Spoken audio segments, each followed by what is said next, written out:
today, the home economy, the housing economy has little micro markets. That's how it's been since the last 20 years, since really the advent of the internet and everything's coming into play. On the whole, we can look at it as an aggregate, but for the most part, every little area, including San Jose, has their own microeconomy, right? We have houses in areas where there's engineering and manufacturing and military and vacation tourism and all these different little areas. And there's support economies inside of there as well. So here's where it is. This is one across the entire US. The national median home price shrank down to 374. The high was 416,000, and now we're seeing it come down a little bit. That was a high right there. And it's normal for this to ebb and flow. It doesn't necessarily mean that we're going into a recession. See how it kind of goes up and down, kind of like the stock market. This is not an indicator of the economy. This is just an 800-foot view of the US housing market, right? And that shows you where the ebb and flow is on the whole there. Philadelphia had the biggest home increase year over year. Let's see if I can shrink this down for you. San Francisco had a 0.6% increase. You see that San Francisco is consistently beaten out every other county. It's not that prices are going way high. It's just that they know that they have to keep their prices low in order to get it done. But there is a slight change in that area. For example, San Jose saw a negative 3.3% decrease in home values over the last year. Why is that? Is that a bad thing? No. It's just that the way I see it is housing values skyrocketed so hard and so fast, so quickly in 2021 that we're now adjusting. We're adjusting to different prices.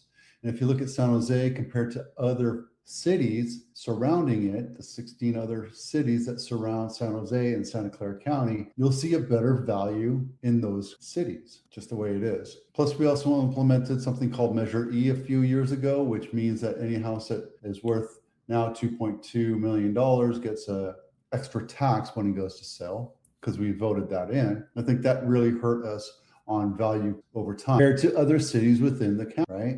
So San Jose got hurt, yes, but we did it to ourselves. It's also, if you have an opportunity to buy a, let's say, $2.5 million house in Campbell versus, I don't know, Willow Glen, which is in San Jose, what would you choose, right?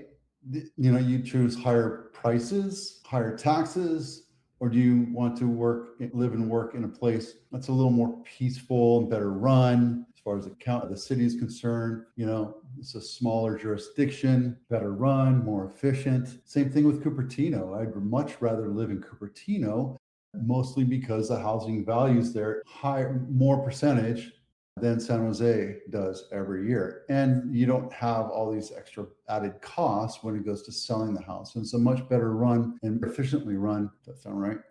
City versus San Jose. I'm giving negative props to San Jose. It's a big behemoth of a monstrosity of a metropolis, and it's hard to handle all that. Just like California, it's the third largest GDP in the world if we broke apart from the US and yada, yada, yada, but it's not efficiently run. It's not run well, right? And I'm not blaming left or right or up or down. I don't give a shit. It's just over 200 years of putting processes and procedures and laws and taxes over everything. You're just going to have a curmudgeon, a quagmire of inefficiencies, as we see what's going on in the federal government, right? So my point is when you move to a large metropolitan area such as San Jose or San Francisco or Oakland or Los Angeles or Sacramento, you're going to have a lot more built-in inefficiencies, which make it more difficult for people to want to live there versus surrounding areas. I'd rather drive 5 minutes to be in Campbell versus in San Jose. That's why San Jose is losing 3%. But again, it's not a huge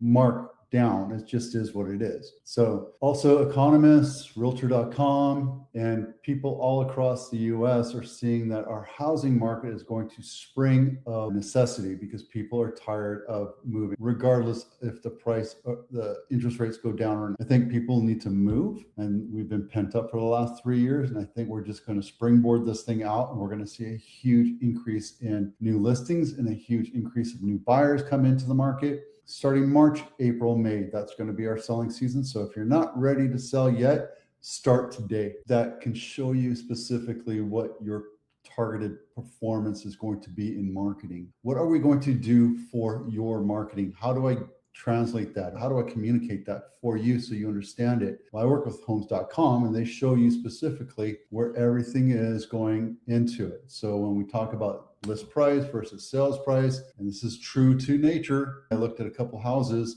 and they all listed around 1.5, and they're all settled in around 1.6. That's the going trend rate, right? And there you go. See, that's how you look at it. So when you go to sell a house, you want to look at this.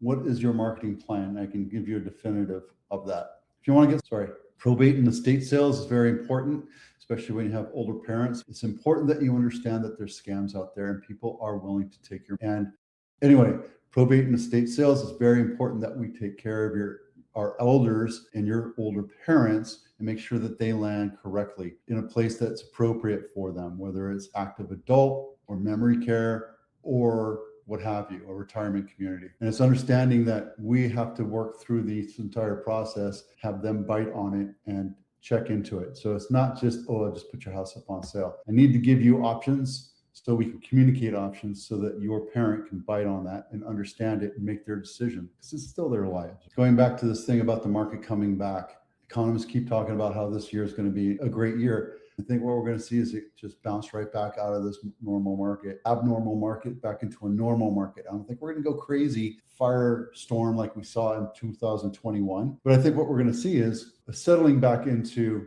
a normal market for everybody, including first-time buyers, etc. Okay. This is Los Gatos Home of the Week. This is on Kennedy Road, not my listing, $4 million. I want to tell you about marketing and why it's important. This is just brand new on market. Oh no, this is coming soon still. They have one picture, 4-bedroom, 4.5 bath, 3,400 square feet, asking $4 million, and they have one picture on it. And it's on a busy road. I don't think that's a great way to sell your house. Why put it on market if you only have one photo? Why put it on market if you can't get the full steam, full buzz and everything going? Might be coming soon, but I think that's a bad value for you. All right, so this is highs and lows for this last week. My drive in Los Gatos, not my listing, sold for $11 million. Took 8 days to sell, 6-bedroom, 8-bath. Original list price was $9.6 million.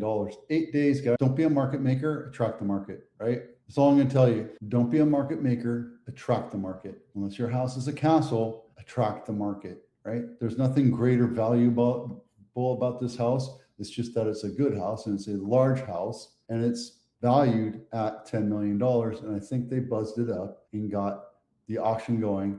And the lowest home price in Santa Clara County is 756 square foot house, 3-bedroom, 2.5 bath or 1.5 bath, 105-year-old shack sold for $780,000. Now tell me why do people pay $780,000 for a house like this? Wow. Yikes. Well, at least they painted the cabinets, right? I mean, it's 756. That's like $1,000 a square foot for a 100-year-old house. It's crazy. People are doing it. This is the lowest, highest sales price to list price to sales price. The highest list price to sales price ratio. This is Cabrillo Avenue in Santa Clara County, in Santa Clara City, $999,888. Sold for 1.390 in 8 days. Attract the market. Don't be a market maker. If you try to be a market maker and you have one thing out of alignment, your house is going to sit on market for a long time, period, right? That sold for 139% over list price. Yahoo. Why? Because it was probably worth 1.2, 1.3, and you squeaked out another $90,000 out of it. Because if you go into a buzz and you start doing the auction, your house is going to sell. Your house is going to sell fast. You're going to get a lot of traction. You're going to get a lot of people moving in, looking at your house, and you're going to get a lot of offers, and then you get to bump it up a little bit. And this is the lowest list price to sales price ratio. This guy, standard track home in Los Gatos, list price at 2.99998888, on market for 259,000 or 259 days. Sold for $600,000 less. Why? Because you wanted to be a market maker. Ego is the number one reason why homes don't sell. Seller ego. That's all I'm going to say. If you think your house is worth $10 million and it's not, it's going to take forever to sell. If you force your agent to list your house at $3 million and it's really only worth 2.5, you're screwing yourself. That's all I can tell you, right? That's that. Here are the numbers.